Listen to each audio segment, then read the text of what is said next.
They are. Hey, people, we are live with this special day. It is, of course, the day before the FA Cup final.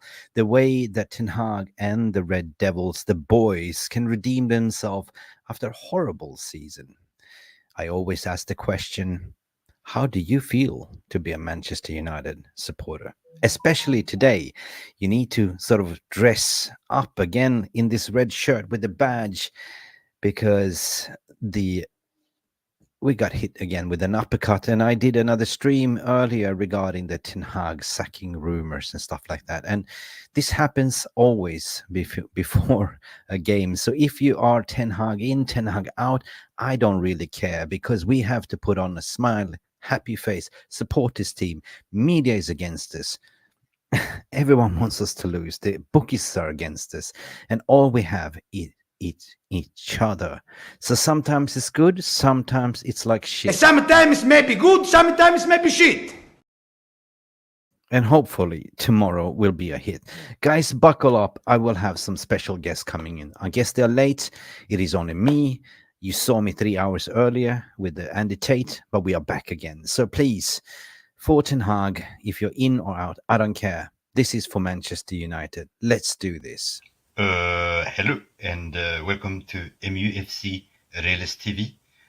I'm a member of this channel, but you should subscribe or in this show, we're gonna look a cow in the ass.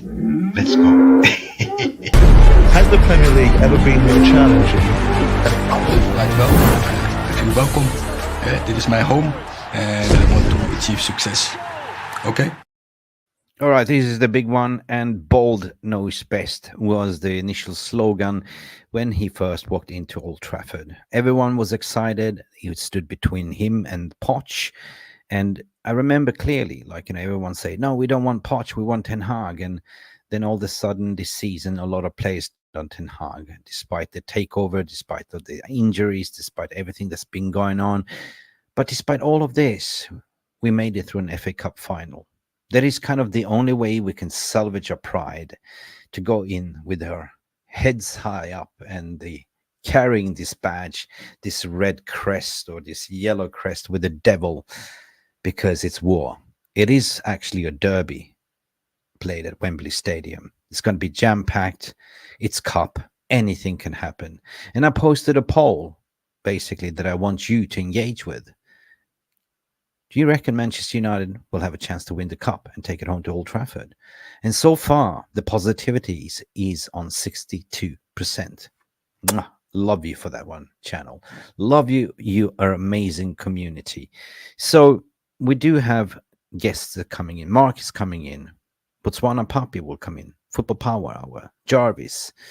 But you know how it is. It's Friday. You got to put the kids to bed. You got to sort out your missus, the dinner. And you got to sort of dissect what's been going on, right? I was really getting into the mood until that news hit us earlier. We're talking about the daily, the Telegraph, or what is it called, Steinberg, and the merry-go-round. So let's just block that out. Focus on tomorrow, because it's war.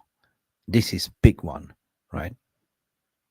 Emotionally, I don't feel much today. Bookies are saying we're going to get slaughtered. Everyone's saying we got to get battered. But just look how we play against City this season. I think that we have a partnership of Varane coming back to playing with Leach and the back line. Stability. Finally, we have a back four that is stable. Diego Dalot, Aaron Wan-Bissaka. That is the back four, and Andrew Onana. So good. That is good. Then depends on what we're going to do in the midfield. Right. If Casemiro walks in, I'm fine. Kobe Mainoo with Bruno Fernandes needs to be the answer. Or Amrabat, right? If Marcus Rashford walks into that starting lineup, or Scott McTominay, we stand no chance. Again, we will play with 10 men. So hopefully, we're going to do the lineup together. And hopefully, we get this one right? Arguably to say against Brighton, we had a dress rehearsal and we saw a little bit of a change of tactics and style. We all of a sudden played with the false number 9 and substituted in Højlund. That made a difference.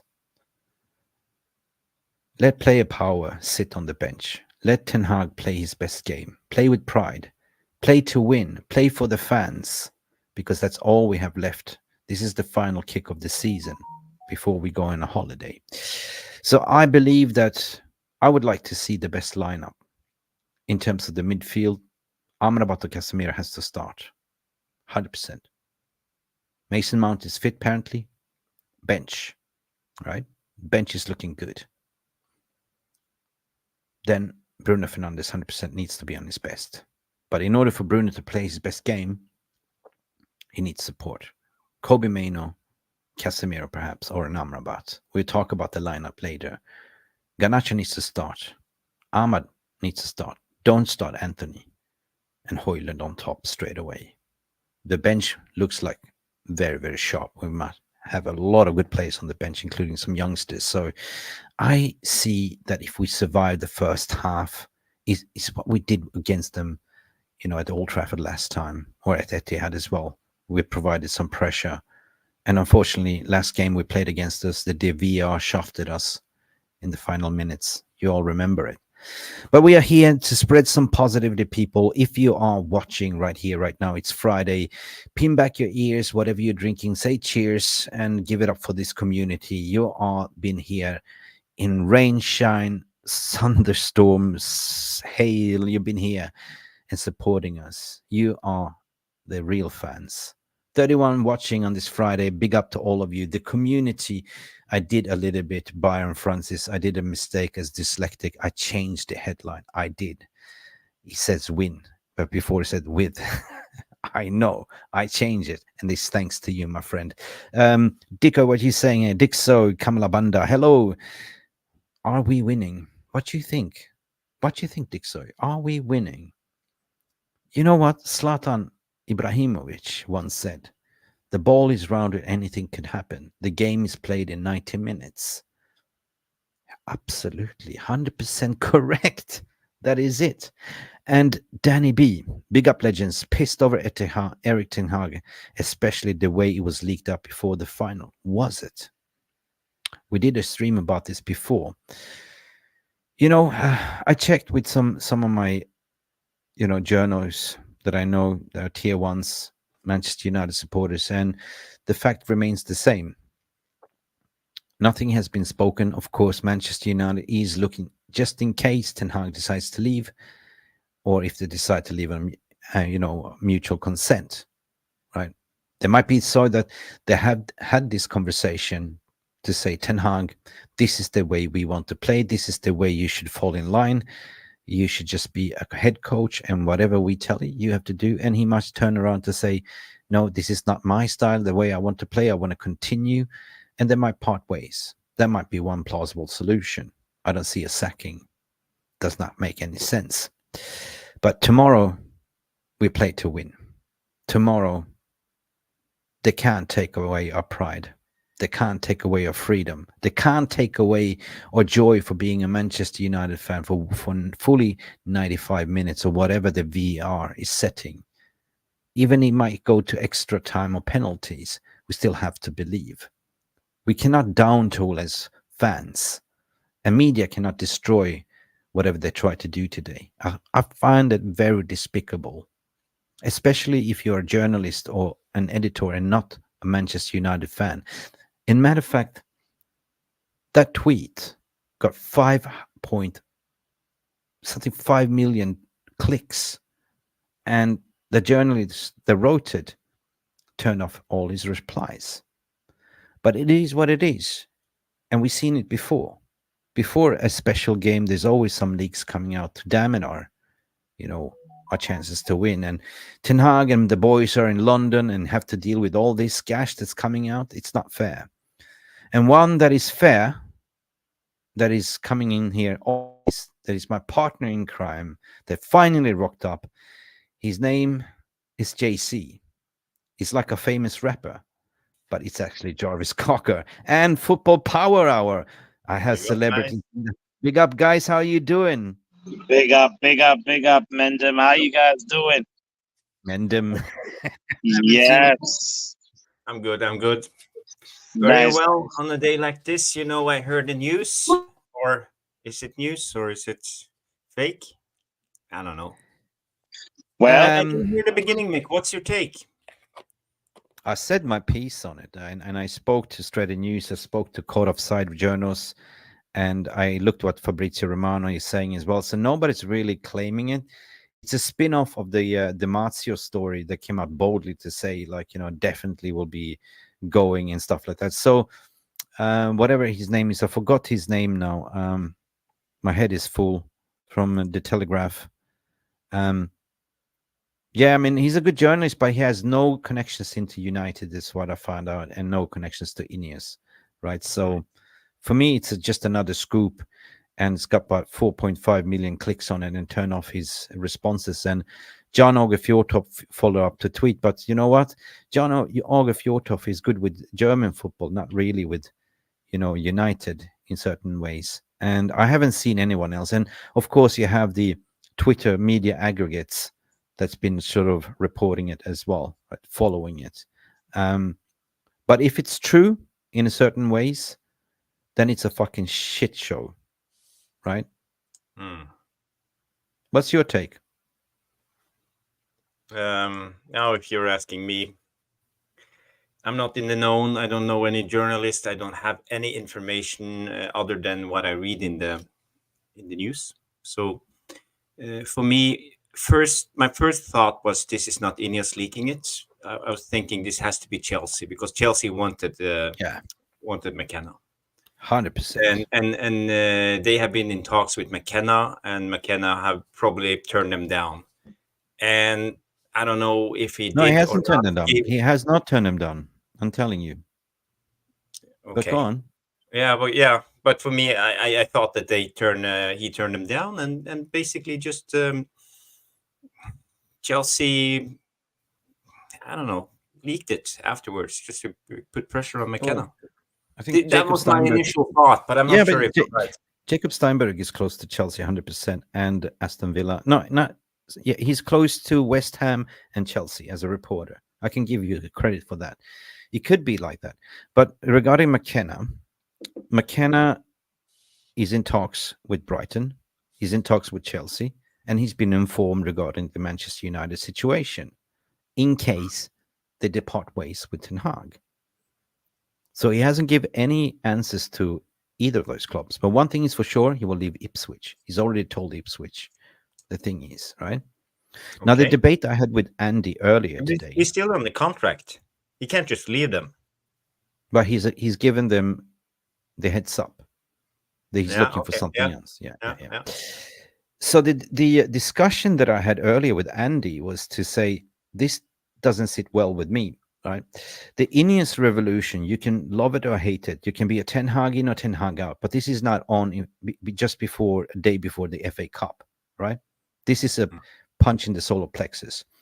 But the Ineos revolution, according to my opinion, all along they've been going out to say we're only going to appoint the best in class people. We want to bring Manchester back to the glory days. On the other hand, if you look at the manager situation, is there any of these managers below Ten Hag best in class? And by appointing that means that you're taking a risk. Kieran McKenna in all glory, yes, fantastic. He coached under 18s, great success. He went to Ipswich, or actually was then number 2 to Ollie. Fine.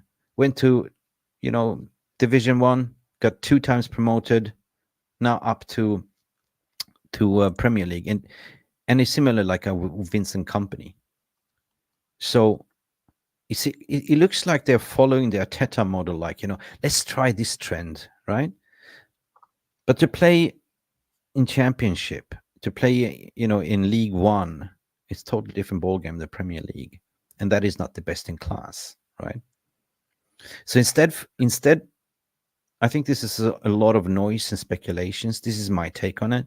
So instead of sticking to the process, because Fabrizio Romano said earlier today that Ten Hag is telling the truth. This is it. Like, they're planning with him in the summer, transfer, the tour and everything. And only 6 hours later, He says, well, it's actually true that United has been reached out to some of the agents just in case. So it might be a mutual consent. It might be that they've spoken to Ten Hag to say, we want you to play this certain style of play. We want you to just be a head coach, no say in the transfer. And he might turn around and say, you know what? It's not me, maybe. There's a lot of plausible things, right? So for me, if it's incoming from an Ornstein, if it's incoming directly from the guru himself, give a take, Fabrizio, and it's coming from a less connected journalist that broke this story in Jacob Steinberg, that's not a Manchester United correspondent. For me, it smells a little bit like you said, Jarvis. It's a leak. Yep. Yeah. So we got that negative out. Puppy, you there? Okay, what's your thoughts? Yeah, I mean, this is so Here. easy. This is so easy to, kind of create. I think the Man United media ball game is very interesting. What you do is you look at like the possible, things to say that can be believable and get somebody to sort of like click. And this is like, say, me right now thinking about, Man United will make a decision on Eric Ten Hag after the FA Cup final. That's the equivalent of saying Christmas gifts this year are coming at the end of December, towards the last week. Like, it's so like, you have to see through it, and you have to take it with a grain of salt, because right now, the guy who leaked, the Guardian guy that you're talking about, Mick, who leaked the story, tomorrow, if Man United win and then Ten Hag stays, you can flip it and say, well, Ineos had second thoughts. Some members of the Ineos Mendem had second thoughts about Eric Ten Hag after seeing the fight and determination that Manchester United players showed, and they decided to keep him for another season.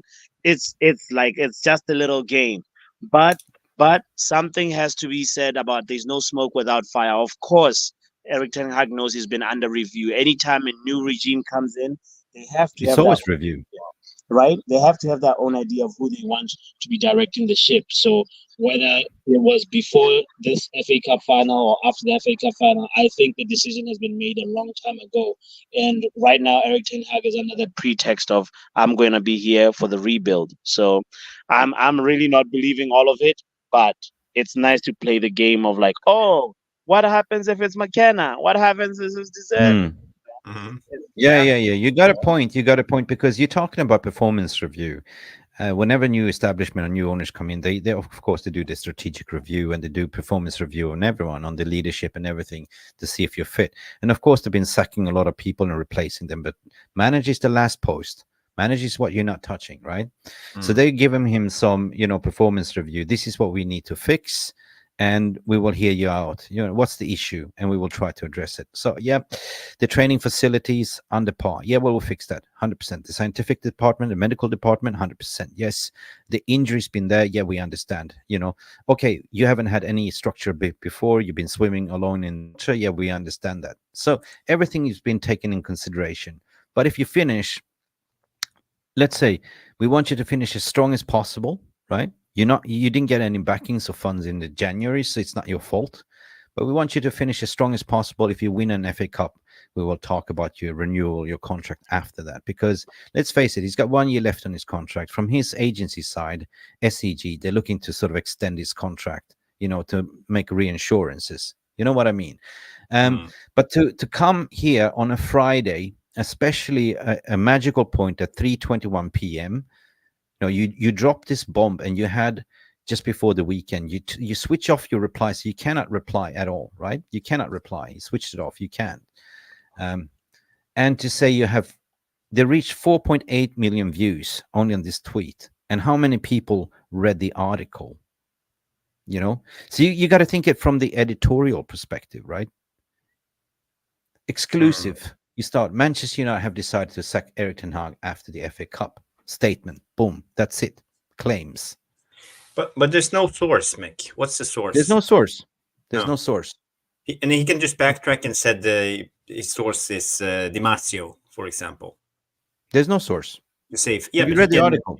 Jakob Steinberg can say that the source is Di Marzio, for example. Yeah, but Just nowadays you now we protect got 5 yourself. million clicks. There's no source, but you can bullshit. You can say according to sources close to this and that and that. But then you can make it up. What has journalism become, in a way? You don't even have to Bullshit. name sources. You can just write anything you like. It's Yeah. where's And that's the point. Where's the integrity, in a way? There's no integrity, stenography anymore. Yeah. For That's me, it. It's You can just bullshit. bang it If- in. If you tell me it's claim it. bullshit, because you can't go out as a journalist just naming something like this the day before the FA Cup final, and you can't even effing back it up with the source. Yeah, big so up on then you it. should keep your mouth shut because you don't have any source.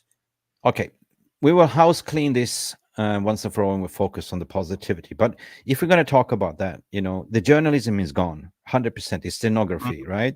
It's social media journalism, right? They're banking on the people have short attention spans, so they want news now. Give it to me now. Every day is a new story, right? Yeah. It's what you say. Yesterday's news is today's fish and chips paper. That's a saying. Yeah. Do you get my drift? So it's so easy to bang out this story without even having a credible source, right? If you made your name like in a tier 2, tier 3, you have a decent followers, you will get attraction. And as an editor, as a chief editor, like all you care about is clicks. Now, this guy is not a Manchester United fan, but if you speak to journalists that are United fans, and we're talking about Mitten, and we're talking about Dale O'Donnell, we're talking about those really one that has the finger on the pulse is constantly in talk with the club, they wouldn't put things out here because it's not true. So for me, true or not, I don't want to discredit any colleague in the industry, but what I do have a problem is why would you put it out here one day before an FA Cup? Full stop. I have said my piece. Big up, Mark. Big up, everyone. Good night. Good night, Poppy, Jarvis, Mick. Big up to the VR rumors. What's Are you good? saying good night already? Goodbye. I mean, the hell is no. going on with you? You know, I have to say good night. I just came in and met everyone here, so I have to greet everyone. And it's stressful. It's supposed to be a good Friday. We don't do a good evening here, man. But at the same time, it should be a good Friday evening, chill, hype. We should be doing a match preview, hyping up for the FA Cup. Everyone's thinking, oh, sack the manager. The manager has been sacked. What are we gonna do? It's a bit much, guys. Like, from my opinion, I feel like we should, as fans, we should park that. Even if this is the truth, even if this is what is happening, park that right now. We have a more important 24 hours to deal with, and that's the FA Cup and the Manchester Derby. You know what I mean? Like all this, the manager is getting sacked after the FA Cup, whatnot and whatnot. I know we all want to know what's going on for the summer and how the next season is going to go, but a little patience goes a long way. Let's get this season over with, get past the FA Cup, and then we could focus on on that information. I feel like a lot of the journalism now are just paid to get clicks. It's all about who could get the biggest click. Yeah, but if you saw our neighbor channels as well, everyone was following the bandwagon. Sacked, gone, goodbye, Eric. I was the only one saying not sacked. Yeah, I mean, it makes sense. Not sacked, not sacked, not sacked. Wouldn't the club come out and say? Wouldn't the club have come out and said, guys, "This is a done deal. He's leaving." Mark. It's time.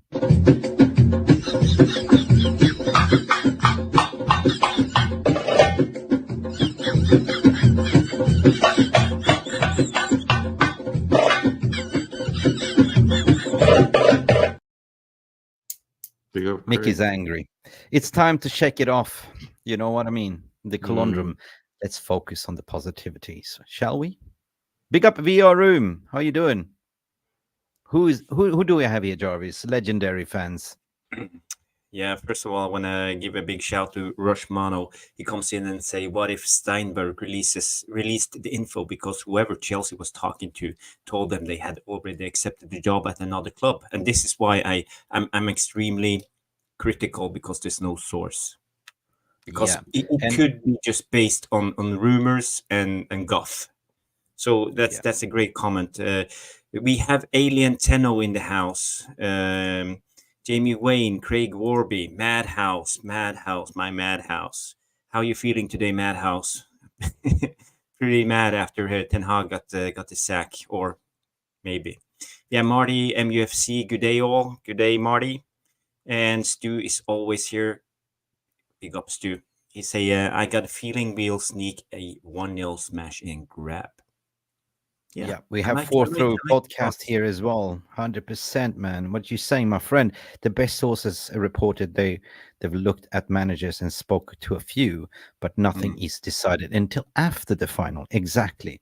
And this was what Dale O'Donnell was also saying. Like for Strategy News, the chief editor, this is just an attempt to guess and say, look, we had the exclusive. So this is pretty much jumping the gun. Four through podcast. 100%. Everyone wants to be first. Mick, I feel a little bit bad. I think I left out some of the names, so I just want to name everybody. Yeah. Craig Warby, Jamie Wayne, Royden Frost, Sharon Begley is here. We have Ed Mayhem. Ed Mayhem. Yeah.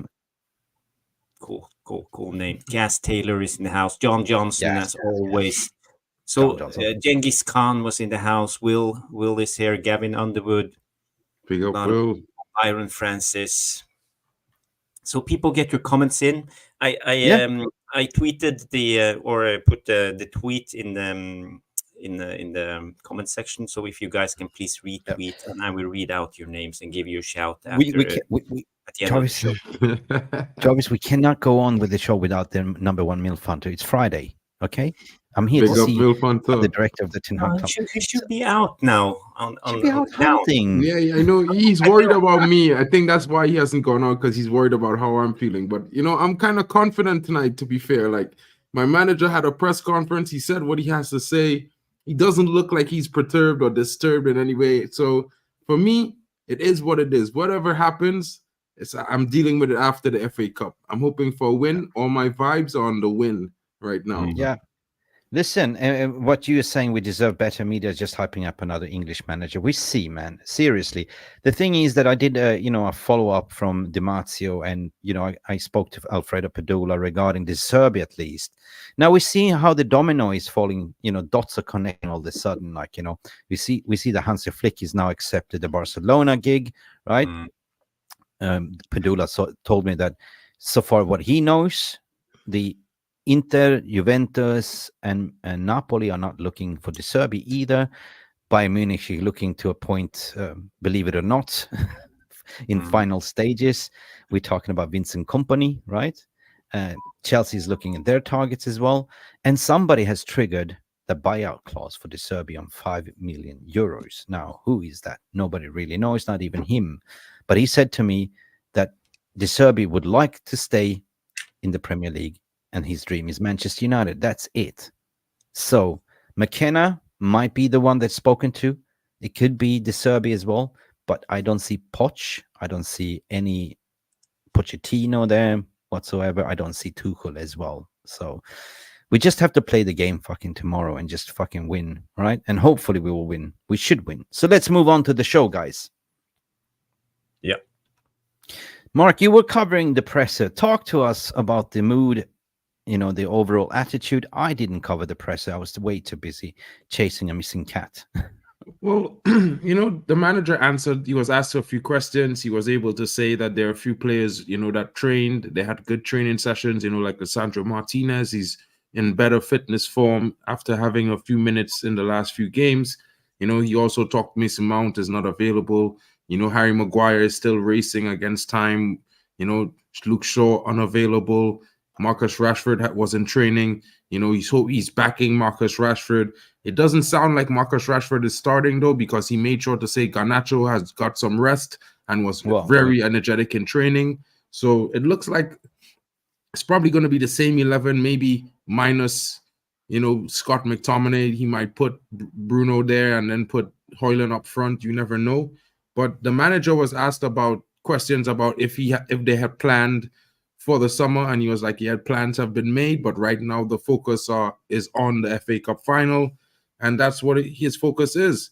They asked him if he thinks that he's not going to be the manager after today, and he was like, well, he doesn't know. That's not his job. His job is to win the final tomorrow. All the games are important. He came here to win trophies. You know, he wants to win every game. And sure, the season wasn't all that great, but after the final, they would assess and come to decisions on what they're going to do, what they need to do, and what they have to do. Poppy, you there? I'm here, mate. I'm here. Why are you hiding in the dark? We don't see you, bro. I haven't seen your beautiful face for a long time. I'm just about to get in at my place right now, so like in a few Yeah. minutes you'll see my place, my face. Yeah. But what was the question? I heard Mark's response to the Ten Hag presser, and Yeah. I also watched it. Yeah, go ahead. What's your take on it? Yeah, he pretty much, like, I liked how he was sort of saying, you know, because they were trying to corner him in to give a review of the season, of his time, and he's like, no, it's not yet done yet, and he was really about his wits in the way he answers these pressers, and he's like, it's not the time for that. My focus is the game, and I like that he was just sort of like, he said, well, if we win tomorrow, it's 2 cups in 2 years, and that's not bad at all, is it?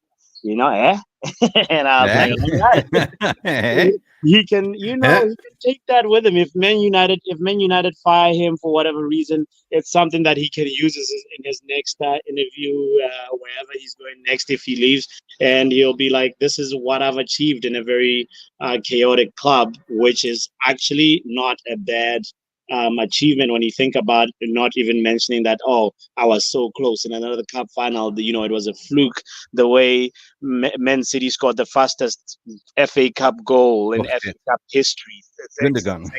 You know, I mean, the way we started that, you know, you could argue that, like, you know, of course that team is better. That was a treble winning team that we were playing against. But, you know, Eric has something in his bag that he can leave with. And matter of fact, the way things are running, man, if I was Eric, I could also be like, listen, I'm not even gonna wait for you guys to fire me. I want to walk away. It's just like such drama. There's more drama in this club than Netflix, Apple TV, and HBO combined. It's too much. Fan club. Yeah, it's too much. It's so toxic.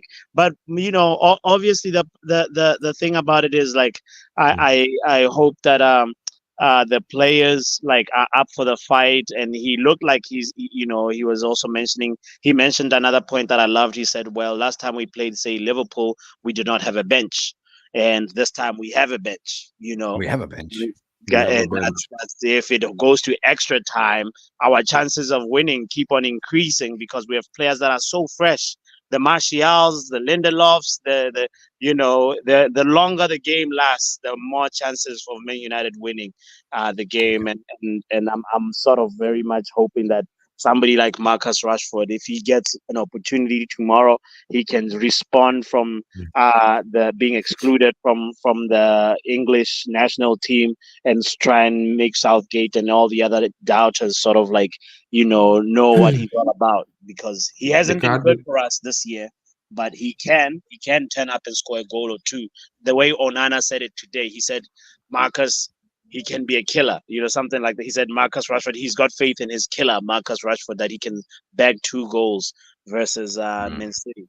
So Onana said that?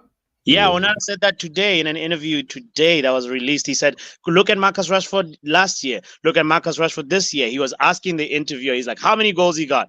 And the interviewer was answering. And then he says, so in your opinion, do you think that's a bad player, or he's a good player having a bad moment?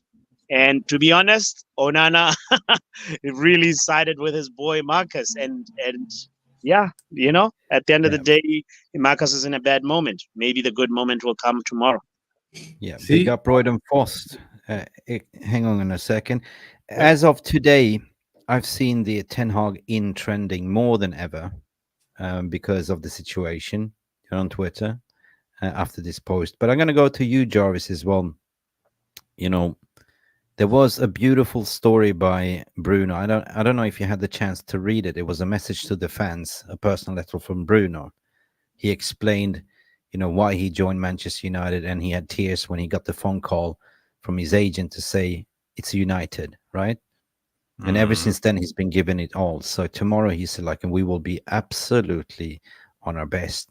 But I want to talk to you regarding, our previous 2 games against City. We've been quite okay, right? If I recall the last game we played, we had a system that worked well.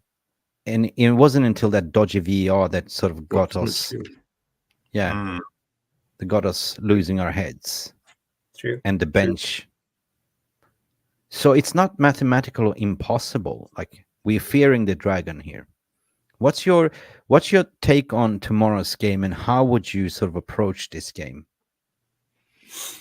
Jarvis? Yeah, I've been thinking a little bit about what to do, and I don't know if you guys have seen lately. We have played the 4-2-2, so we play with a narrow midfield and very compact. And this is how I see us playing against Manchester City too. I think Bruno will start in the false 9. I believe Højlund will start on the bench yet again. You think so? I hope we start with Varane and Martinez as centre backs. I think that will give stability to the back line. Me and Nuruddin spoke about this yesterday, and how I see it, I think we have to be better than we were against Brighton, because against Brighton we tried to play into the central area from the back when we played out, but Brighton, they just like boxed us in a way, so we couldn't escape. When the ball first came to Amrabat, he was surrounded. There was no outs, and this is a problem. Manchester City will do the same. They press with the 2 players, with Højlund and Kevin De Bruyne. So they press with the 2 and the 2 wingers. Who's the 2 wingers again, Mark? We have Phil Foden and Bernardo Silva on each side now. Right? They will drop besides Rodri. So there will be a 2-3, and they will have a lot of people in behind, So we can't just hit it long from Onana. This will be a problem. So we have to play it into the middle, and we have to be able to handle the ball under pressure. And we can't stress. We have to be composed, and we have to force City to drag themselves in, play the ball back to a center back or goalkeeper, and then use the outlet on the wingers. Then we will give ourselves space and time. One thing I'll add to that, Jarvis, we need to be clinical. It's the first time, because the last game, Jarvis, I feel like exactly how you was describing it there. We was doing those same things. We was doing it pretty well in the first half. We had a few early chances at goal. Marcus Rashford missed one, and then he scored that banger. Garnacho missed one, then Rashford missed 2. You remember the shot that he could have, put inside the net, and he just kicked it right over the bar, and he was like right in the box, And for me, clinicality is most important. These guys need to be composed and just do the business when they get their chance in front of goal, because for one thing, if it's one thing, and the stats, and I'm not a stat man, I keep telling everybody that, but the stats this season shows that we usually get more chances than any other top 6 team when we face them against the top 6 teams in the first half, as the first chances in the game. So a question to you. Wembley is, of course, a little bit of wider pitch. How will that play into tomorrow's game plan? Perfect. Jarvis? Oh, for me, I thought it was for Mark. Sorry, can you say again? Yeah. Question. Another interesting question. Wembley, of course, is a little bit of a wider pitch, right? Than any other pitch. How will they affect tomorrow's game plan for City or Manchester United? Well, the thing is, it's a big pitch, so City will stretch it out, make it as big as possible. And for us, like defending a compact, we have to be extremely good 1-on-1 for the fullbacks, because they will be alone against City's wingers, and we know they set up triangles, so we will be difficult. But we have to keep our shape, and we know they do dummy runs all the time. We saw it on Phil Foden's goal when we played them last. How they do it, they do the dummy run. Even Rodri comes in from behind, drag the opening in between, and then Phil Foden drags inside to shoot. So we have to be very, we have to be good and prepared for this dummy runs. And of Mhm. course, Dalot and Van Bissaka has to be on bring their A game, 1-against-1. Another thing is who will hit the long ball, because we have to try to counterattack them. We have to have some sting. Yeah, that's the weakness, 100%. Yeah. So the weak spot is on their left. Guardiol. He's not as fast as Walker, who's on the right. So we have to set up Ahmad, and we have to have someone who can hit that ball for Ahmad. I think that will be vital. But if the pitch is very long, we have to be precise. So for me, the question is, I don't think Amrabat can do it. I don't think Martinez or Varane can do it. So we have to rely probably on Bruno dropping down to hit that ball. Not if Mainu can do it. So this will be. There's a lot of question marks for the game tomorrow. How it will play itself out tactically, and it's very, very exciting to think of what we can actually do. But we have to be composed, keep hold of the ball when we have the ball. We can't just chase for the full 90 minutes. Then we will be. Is man marking something that you see us doing again? Because we did it last time, by my memory as well. We kept a very close shadow coat on the midfield as well. We were pressing them, and they didn't expect that, right? Well, the thing is, will we be able to press Manchester City, or should we just sit back and wait? Big question. Yeah, but we know Ten Hag, he likes to man mark a little bit, but it's a hybrid in a way, because when we high up the pitch, when we press, we man mark. But when you lower down the pitch, we play more zonal, especially if we go for the double pivot. So I wouldn't expect us to man mark, especially when City is on our half. Yeah. I got a question if this is a call-in show. We haven't decided as yet. It's going to be a short stream as well, because Papi, you're doing the happy hour as well. So just want to get, this vibe going. We will see how the mood. I think we got a question from Ben there earlier. And Stu is coming in to say here it's going to be a long 90 minutes either way. I think so too. True. But I feel like it's one thing to say that, it's going to be like super difficult from City, because at the same time, I've seen some of their last couple of games, except for the two bottom feeder teams that they played in the last run of games, they weren't playing all that amazing. I feel like when they came up against us in the last game again at the Etihad, we had the better of them for 60 minutes. And I think it's more of the same with the players. And, we would have by all means, theoretically, we would have a better pairing in defense against City in that game. We all sat here and talked about, maybe if we had Martinez in that game, that call that we got in the end where they got that goal, it may not have happened, because he might have came out and cleared that defending and made a defensive tackle or something early. So I feel like, we just have to hope that the guys are on it tomorrow. They come out and they do their jobs and they do it well, because we can tactic all we want and assume what we want, but at the end of the day, it's a derby game.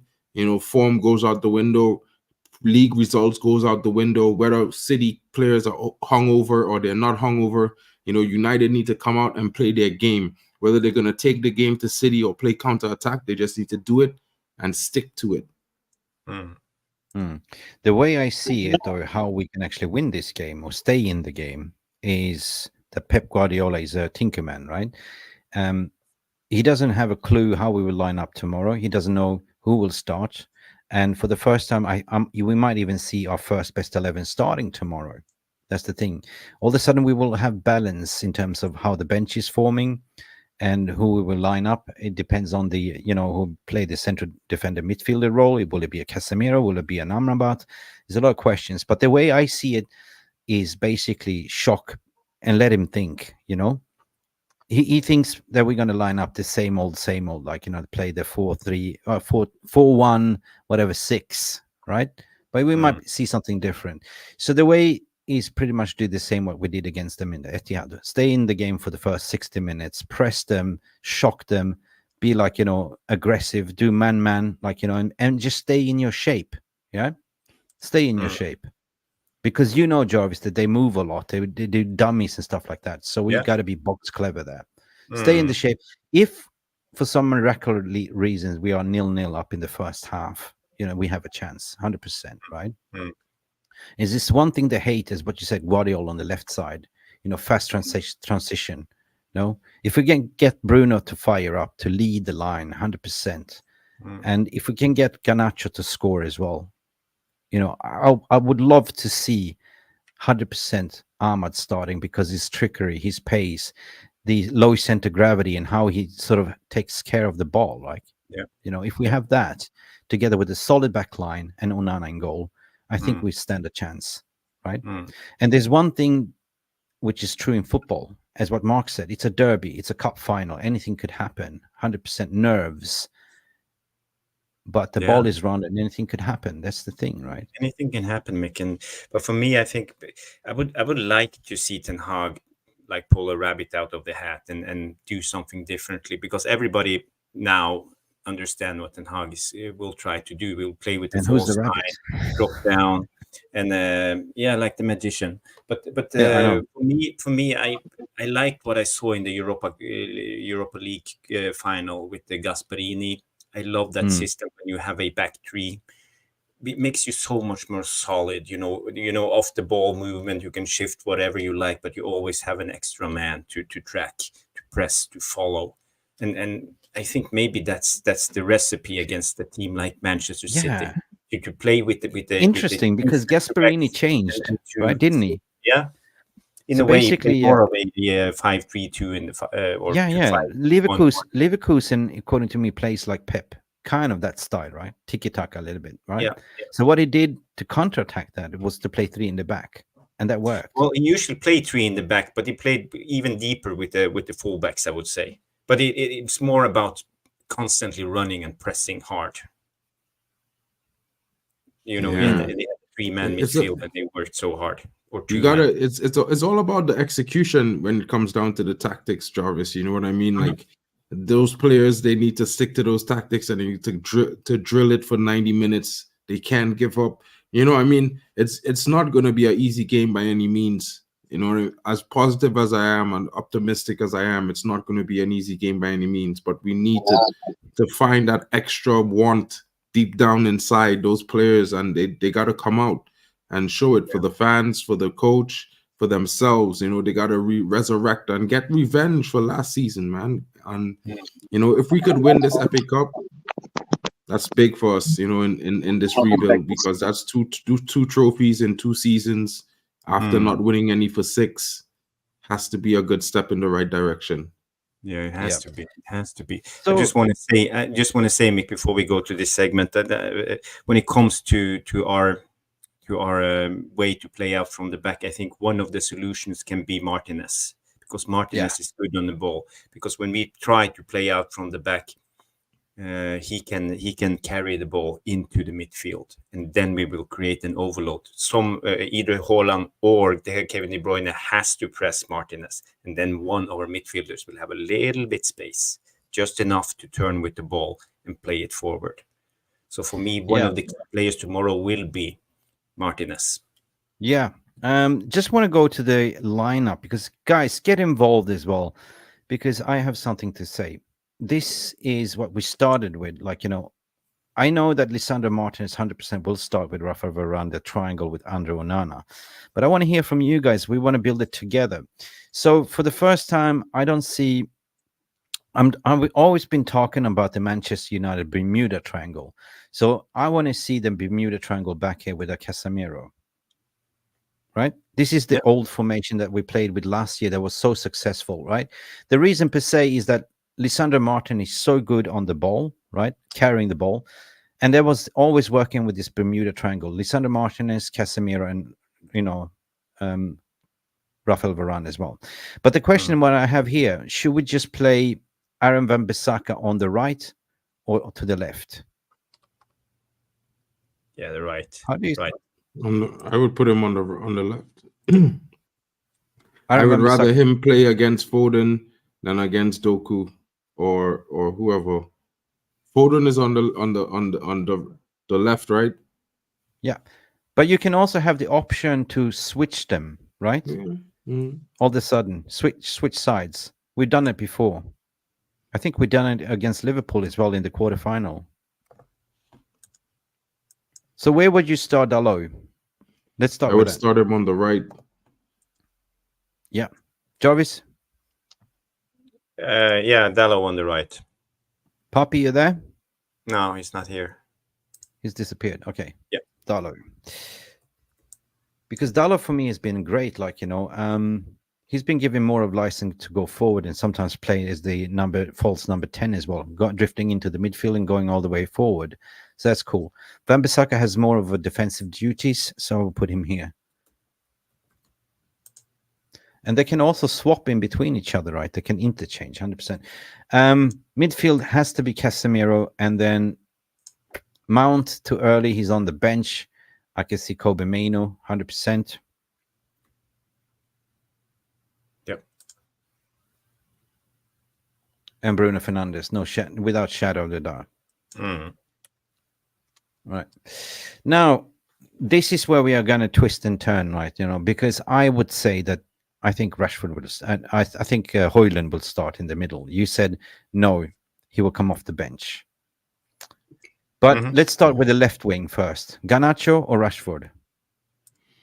I would honestly, I don't know about anyone, but I would rather start Rashford and take him off at the halftime and bring on Garnacho and give him a little bit tired Kyle Walker to run at in the second half.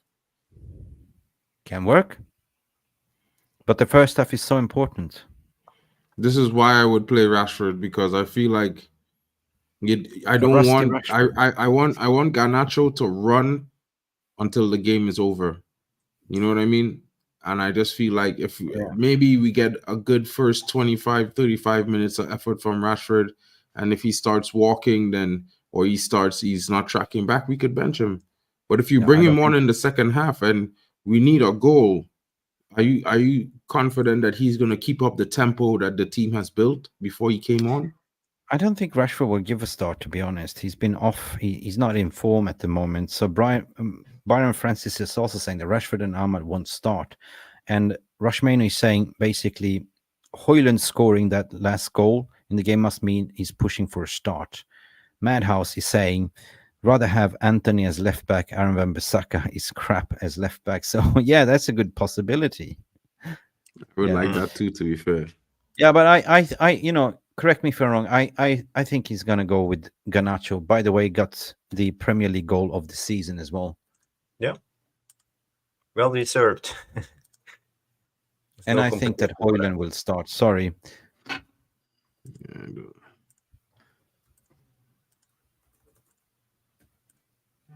Rasmatas. Go Rasmatas. Sorry, a little bit tired today. Go Rasmatas. There's no chance Anthony starts here, or is it?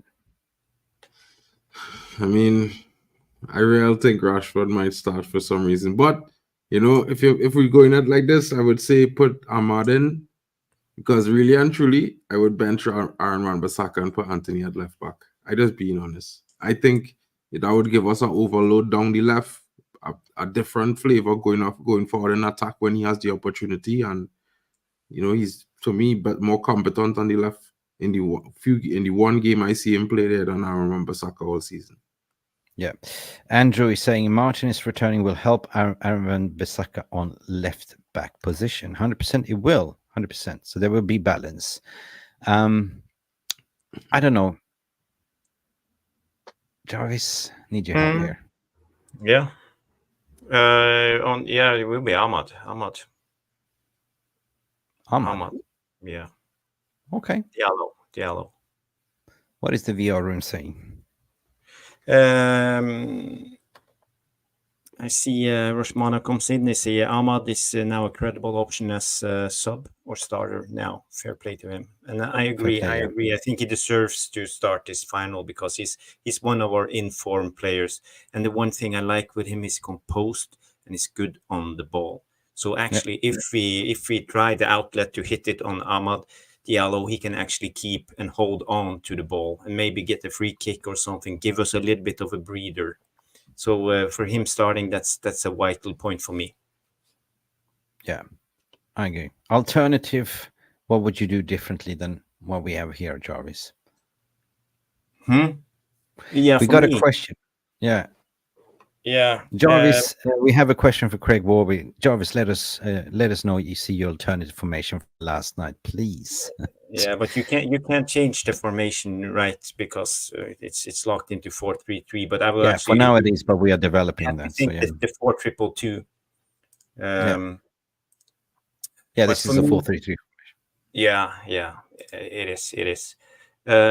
Is it okay that I switch screen, Mick? I have my own tactical board Yeah, here. of course, I But know, this is I know, what we've chosen I know here. it's boring. I know it's boring, Anyway. but I'll do my best. Okay, so if you guys can see the screen now. So this is where I see us now. We have Martinez here as left, Varane, Wan-Bissaka on the right, Dalot on the left, Maino, Amrabat. But I will actually go with Mason Mount. If Mason it's fit. Mount, no? Mason Mount. Oh yeah. I Why, would bro? like to go with Bruno and Mason Mount in the 2 number 10s. Energy, yeah, energy. Because then they both can drop down whenever and be a part of the play when we try to play out from the back. The problem is City will press us. Here you see De Bruyne, Haaland, and they have Kovacic in behind. And Foden and Silva is actually quite high on the pitch. They will drop all the way down, almost level to Rodri. And you see they will be very narrow, and they will box in this area here. So this is the area where we have to play out. Because every time we try to play on Martinez and Varane, we can't play into the midfield because they will block and press. And then we just have to play the ball back. And when we then go for the fullbacks, they will already have shifted over. Can I ask a question? This is Jarvis? the problem. Yeah, hold on. I'm just going to say what I'm thinking. So what we need to do, we need to utilize Amrabat and Mainu in the central. But how do we bring the ball from the center backs to the midfielders? That will be one of the biggest problems. But we have to be able to play out the ball, and when we have the ball, you see they will box us in. I think one of the key elements is bringing Martinez into this, so they have to press Martinez, and we will have a little bit of space on Amrabat or Mainu, and one of these two guys have to drop down also. Because if we can have the ball here, let's say, and we play over their press play, then we have our chance. Then we come with Bruno, then we come with Mason Mount, we have Diallo, we have Garnacho. Yeah. They will have to back down. So for me, this will be the key element for tomorrow's game. Rushmano agrees with you, and he said, I would go with Mount. Agree, Jarvis. Rodri must be managed. Yeah. But if Rodri must be managed, you can't have Mount in that midfield. I rather drop Mount and put Casemiro there, push Mainu next to Bruno, let Casemiro play next to Amrabat, because then you actually know you're going to get something of a bite in midfield. I think Casemiro, could break the lines with his passes, and I would rather trust Kobe Mainu next to Bruno to drop down and carry the ball and do something, because from what I see from Mount this season, I think we waste 60 million buying Mason Mount. Yeah.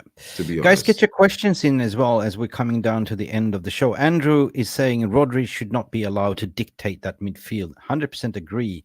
So this is Jarvis's box, right? Yeah, the idea is the box, but if it's Amrabat, if it's Casemiro, it depends. I think we saw Amrabat struggled under pressure. He's not that composed on the ball. He's not that good as technical as Mainu. So yeah, I'm all in for dropping Amrabat and play Casemiro. But what I like with Amrabat is his ability to sniff out where the ball is going, always to safeguard, and his ability to drop down in between the center backs if needed. So like an extra center back. Mount is good on pressing. Yeah, but Mount if that's all he good at, the... then that makes making no much sense that the dropping Casemiro for Mason Mount when Casemiro is better going forward on the ball. He offers a goal threat, and he could help out in defense and keeping the midfield solid. I think if we want to flood the midfield, having Mount come in as a substitute is a better option than starting. Yeah, I think so too, because Mount hasn't he hasn't had a start, so I don't think him starting at all. Like it's more an option from the bench, Jarvis, according to my opinion. But I agree, I like the idea 100%. in terms of either, I think Casemiro has more of the cup experience, so I think Casemiro needs to be on his toes. But if not, you have an Amrabat to come in to substitute as well. If that doesn't work. But the key is to liberate in that system, to liberate Kobe Mainoo to play his freedom role, to play as number 8, to be the creative spark together with Bruno Fernandes. So therefore, you need to have a solid CDM or number 6. I just had an idea, Mick. I just had to say it right now. Why don't we play Casemiro in the 10 McTominay role? Because he's good at headers. He can actually be an outlet if he wanna play the ball long. Or just in a duel. Just stitch up a Maguire and play him in the number 10. Did you just say Casemiro in the 10, Jarvis? Yeah. Yeah, he did. Get out of I here. mean, Welcome back from the dead. Casemiro in the 10 is a better option than Mason Mount. If you look at what Casemiro do all Better season, than McTominay. he's done more than Mason Mount. Put Bruno in the 10. We don't want experiments in the Bruno 5. at false 9 already, Papi. Somebody had to go behind him. False 9 can be played by somebody else. Get Bruno in the 10. Bro, can't nobody else. You want to have the best midfield. I think pairing Casemiro with Amrabat, holding down that pivot, let Mainoo roam free with Bruno. We got to go. This Mason Mount thing, I don't know. I don't know about Nah. Mason Mount comes in the second half. Papi, you've been silent. You're back from the dead. What happened? I'm back from the dead. And hopefully Martial tomorrow also comes back from the dead. Like I look at it this way. We have to tomorrow, like Martial, you have a chance to rewrite some of your Man United legacy. Leave with a bang. Just go ahead and surprise us and show us, this player that we saw coming in. He has to show up if he gets a chance tomorrow. Mason Mount as well. His chapter has not been good. It's like, this is the time for guys to really stand up and show what they're all about. There he is. They have to do it. I want to just us to come out the way Gasperini did versus Alonso, and he just go in there, press them for 20 minutes until we get that goal, surprise them. They're still hungover from the celebration. Jack Grealish is hungover. It's time to go get him now. Jack Grealish is not a threat, bro. He didn't do nothing. He have less GA than Anthony. He should be ashamed of himself. It's time for us to really show them what we can do. So that's my You remember? I have to leave because I have a show to start in a few minutes. Yeah. Before you go, you mentioned something that I forgot. Remember the COVID season? Jack Grealish was out partying and crashed his Ferrari or whatever, this car, and ran away. Seriously, yeah. These guys have been celebrating. It's time for they gotta be that human after all. So if we sit back and let them have the ball and dictate everything, then we're playing more into their hands. It's time for us to really just go out there, surprise them, and then from there maybe like have a hybrid. We can't do that over 90 minutes, but we can if it's very systematic and calculated. We could surprise Guardiola and get them while they're still sort of recovering from that hangover. At least what Genghis Khan is saying, we actually have viable options for a change. We do, when you actually look at the bench, look at the formation, what we can do, it's looking far more better. Anyway, guys, take care of yourselves. I'll talk to you guys soon. I gotta go. See you in a bit, buddy. All right, before you go, bro. Yo, before you go, we want to hear your famous score prediction. What's going on here? Don't dodge the bullet. You want me to go first? 1-0 Man United. 1-0 Man United. 1-0. We got okay. Get out of here then. Catch you later, bro. Catch up later. Mick, I just want to say one thing when it comes to this comment from Genghis Khan Jr. At least we have viable options for a change, and we have impact players on the bench. So for once, we actually can put up a game plan. For me, when I think of the 4-2-2, I think survival ball, at least to stay in the game as long as possible. And when we frustrate City, let's say to the 70 minute, we can put on Højlund, we can put on Rashford, we can actually put on people who can come in and change the game. And this might be the winning formula. Yeah. Or like Ray Sheridan saying, play 2-0-8 and go for it. kitchen sink. I love it. The kitchen sink. Throw it Another in. sink, bro, and a half. Yeah. Anyway, Poppy said 1-0. I guess we'll find out tomorrow. Like, the nerves are starting to creep in. I'm feeling much, much better. Somebody was asking me, how I am doing. I think it was Jack Whelan. I'm feeling so, buddy. Thank you for asking. Just to share with the community what happened on Wednesday is that, we adopted a kitten that fell 5 floors while we had the cleaners. And we didn't realize it until neighbors was telling us that they saw her land and run away. So at least we know she's okay, but we've been out there looking every hour. So after I finish the stream, I'm going to patrol the streets, and was Wednesday. So, but then cats usually they're in shock and they're hiding somewhere in a hole, and eventually they will come out. So we're just hoping, but we haven't seen any proof. The only thing that we know is that, she just landed okay. And she took off, basically. So, yeah, it's been a little bit stressful. So thank you, Jack, for asking. Appreciate it. Big up, Jack. I'll give my score prediction. I love my animals, man. I think it's going to be a 3-2 Man United win. I'm not going to spin the wheel. But that's just me. I don't want to spin the wheel tonight, bro. But last time it was right. It became 3-2. I know. But, sometimes I feel like for the FA Cup, let's just guess it and let's just leave it at that.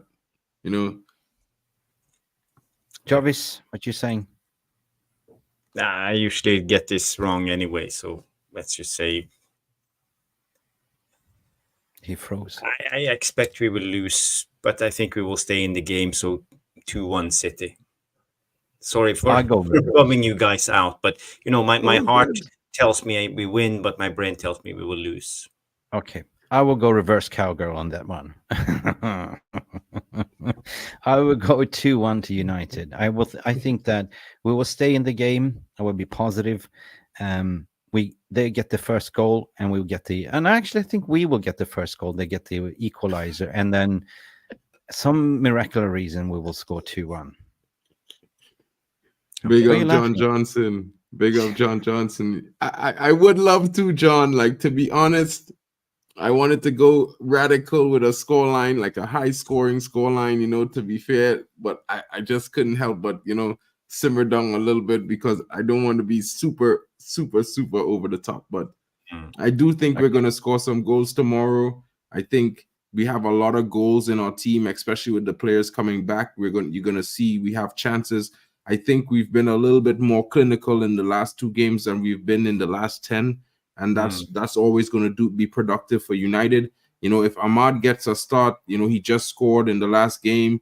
Rasmus coming on from the bench is in red-hot scoring form. He usually scores in back-to-back games, at least for 4 games or 5 games in a row. At least we know that for sure. He set that precedent. So, it's very possible we could score 2 to 3 goals. I just think we might concede 1 or 2. So that's why I said 3-2. But who knows, man? Rashford could come in and maybe he starts and he has a really good first 25 minutes and he bags a brace, and we run away with the game. But you never know. He gets resurrected like Jesus and walks on water tomorrow. Smoke on the water, hopefully.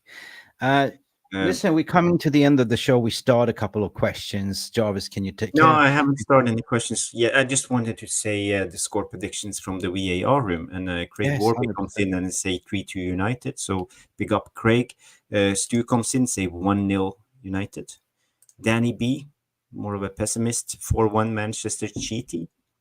Kenny Fan TV 2-2, and we win on penalties. Yeah, that was great. Yeah. Oh, they don't have Edison.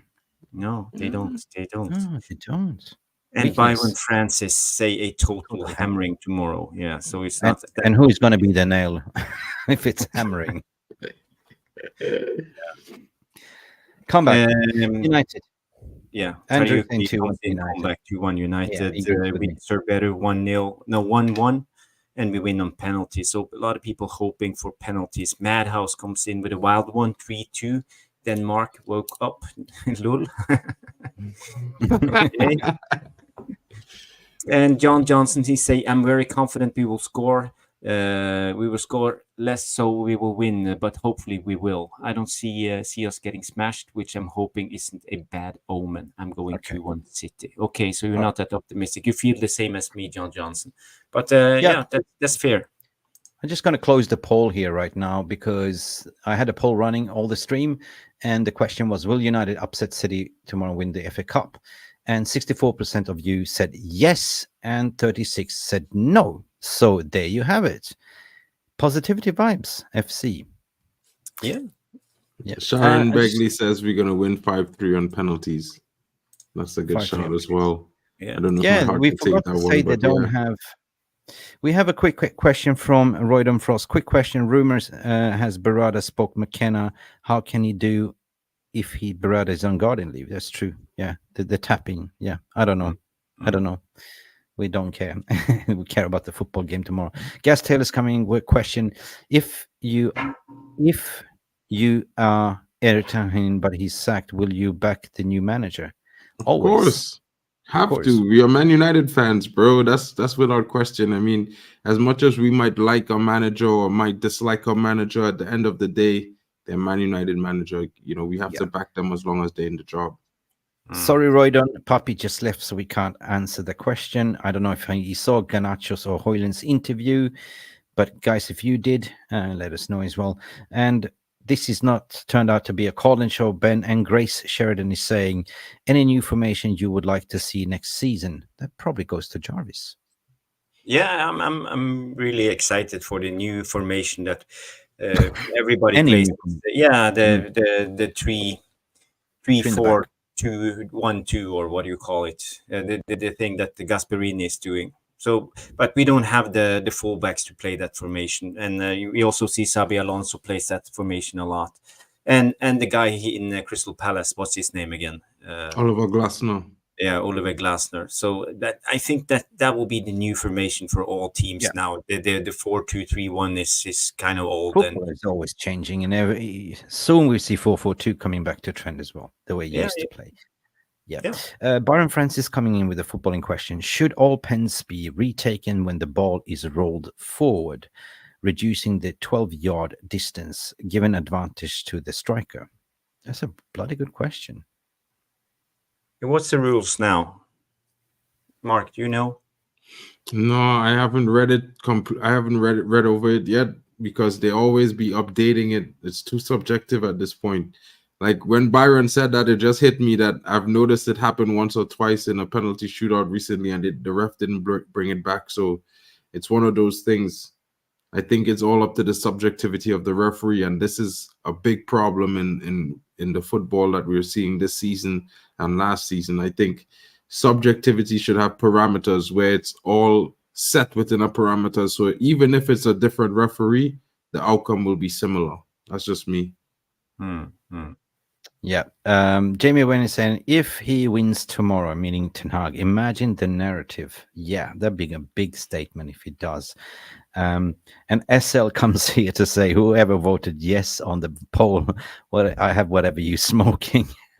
I don't know, man. It's about 80 votes, to be honest. So 62% must be smoking something. So that'd be like a share the peace pipe, mate. You know, whatever that is. I got some care packages from Amsterdam today, so you know, if you want, you can have some. Living for Christ's sake, no matter what, Erik ten Hag should start Ahmad on the right. He brings more than any winger, and we covered that 100%. There was something else that I wanted to bring in, and guys, your thoughts on Ederson from last night's game. I don't know. I was too busy having a treat of watching Giorgio Scalvini dominating defense, control a back four as the youngest defender last night, and I was like, yes, please get him to United immediately. Next to the butcher, we are set. We are set if we get that youngster. I'm telling you. Are we linked to him though? We were linked to him in the summer. We were linked to him in the winter. You know, United have been scouting him since they've been scouting Hoyland. So remember we did a piece on that a few months ago. Yeah, we did. 40 million euros. 40 million euros. Get him in. Euros, not pounds. Euros. So euros. Get him in. Yeah, and 20 years old. What about old. Ederson, though? Ederson. I liked him too. I had to be fair. But you know, I pick it. I hoping we go. I'm trying to promote Scalvini. I think we need that Italian in our defense. You know, that kind of no nonsense, decisive defender. That's exactly what we need. And I mean, if we could get Edison on a double deal, might as well just tell Atalanta take our money. Yes, you know what I mean. Yeah. Look, the list is narrow, right? Wife number 5 giving me the eyes. Listen, my wife is going to sleep. Salam alaikum. The transfer window is about to start in 2 weeks. We have a game tomorrow. We will cover this, but you know the way we'll go forward very soon. I got some exciting news to tell you. We're in a development. It's going to be a very interesting transfer window, which everyone's going to be involved. Never been done before, but similar what you see with the player ratings. You guys going to be involved with the hotometer rating as well. Like, we will link every single player in each position, and every time we have a show, you will be able to vote, and then we will have a collective score.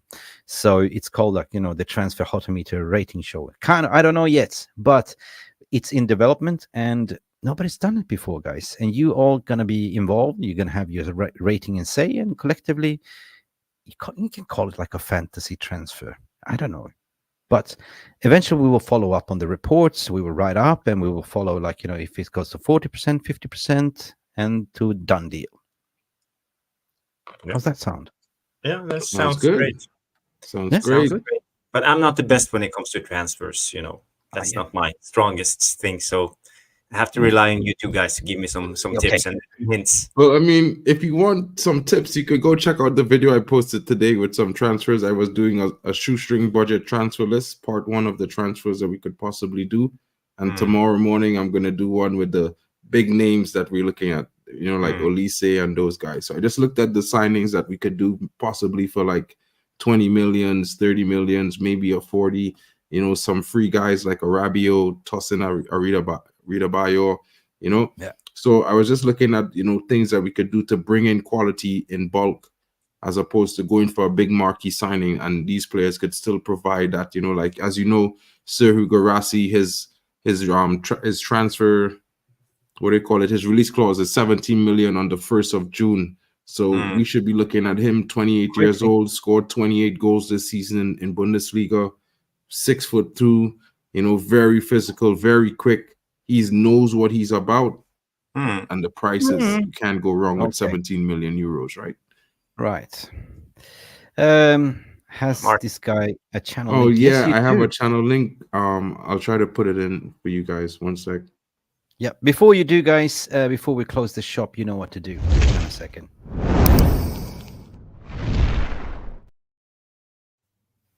We are 100% killing it at the moment. I think somebody posted we are over 24,000 subscribers. We're growing strong. And the target is, if we can reach 30,000 before August, we'd be happy. But like and subscribe is important. And Mark, also go and check out Mark's channel, because it looks like we'd be stuck together. The M&Ms, the M&Ms. He's the peanut, and I don't know what I am. It looks like we're going to do a lot of transfers this summer, Mark. Yeah, we're gonna do a lot of transfers, and I'm hoping we are creative with the transfers this summer. I think we need to do one of those things, like something like a Chelsea, but not like a Chelsea. We don't need to be going for players for 70 million. We should be getting players who can come in, do a similar job, or have the potential to do that same job, while still trying to get some players who are Premier League experienced as well. So Mark Guehi is not a bad shout. Tosin is not a bad shout. Joao Gomez for midfield is not a bad shout. And, you could even go so far as to look at a player like Norsgaard from Brentford. I think Jarvis would know that guy really well. I think he's not too bad at all. So it's one of those things. Nordgaard. Nordgaard, yeah. So, there's a lot of different players that we might be able to get our hands on for not that such of a fee. And from what it seems, if we don't get Europe, Rabiot for free as well, yeah. So we have some breaking news from Stu. Thanks, Stu. Stu saying Wayne Rooney, new Plymouth manager. It's breaking news. That was breaking this afternoon. Stephanie's gonna have something to say about that tomorrow. Yeah. Anyway, guys, listen, go check out Mark as well. it's been one hell of a day in terms of news, what's coming out. We've been hit in the solar plexus, but we're here fighting back. And majority in what I've seen on Twitter, the Ten Hag in is trending. Back the team, back the manager, win the fucking trophy, take it back home, and give it a big one. That's all we can ask for. Jarvis, as per usual, thank you for your technical yeah. I hope board. I love I it. hope I made some sense. Box. Yeah, you put it in the box. Yeah, put it in the box. Yeah. But I just want to say one thing when it comes to a DM. Why aren't anyone talking about Wilfred and Didi at Leicester? He's out of contract. He's on free. We can get him just for a sign-on fee, and then he's ours. Yeah. He's Premier League proven. He's just 27 years old, and he's been around a long time. He's not a bad DM as well. He's been pretty good for Leicester, you know, when they were in the Premier League as well. I think, I didn't even think of him. He's been good this season too. He played almost 40 games, and I would rather have him than Onana of Everton, because I think definitely. Definitely. Yeah, definitely. 100%. Yeah. Anyway, we will talk transfers another time. I'm absolutely knackered, and I'm so grateful for everyone that's tuning in. And thank you guys for coming in and supporting. Together we are strong. So big up for everyone that voted in the poll. John Johnson, Jalo Mohammed saying Eric Ten Hag, Jamie Wayne, the moderators, Genghis Khan, Stu, Legends. Who else? Danny B. You know, we even had Sharon Begley, Byron Francis, Rush Maynard, the legendary, Grace Sheridan, and many, many more. And many, many more. And it's impossible to shout everyone else. Did I forget anything? Grace said that. I think you forget Milf Hunter saying, you know, yes, and put Mick's request. He's on Rabiot's mother, Veronique, you know, making sure he signs the dotted line. He's going to flirt with Rabiot's mother. You're a legend, mate. Love you to pieces, guys. It's time to close the shop. It is time to say goodbye, but we'll be back tomorrow. Hopefully, this is war, guys. This is it. This is a trophy. This is Wembley. Wembley, Wembley. We're the mighty Manchester United. We are going to Wembley. I slaughtered that song, didn't I? Yeah, but that's all good, man. As long as it's a rendition. Going to Wembley. Yeah. The format tomorrow, Poppy's doing the watch along. We might do a warm up, pre-warm up, gas up, and we do the post-match highlight as per usual. It will be the final of the season, and we can all take a holiday. But then we were back with the transfer show. You know what? Take it easy, guys. Love you all for coming in. Glory, glory, Manchester United. And what do we say on this channel at the end? Glazers out. Glazers out. Glazers out. Bananas. We haven't said it in a while. Peace, love, and bananas, guys. Yeah. Peace, love, good bananas. Ciao, guys. Thank you so much for stopping by and watching MUFC Realist TV. Don't forget to like and subscribe and follow us on the socials.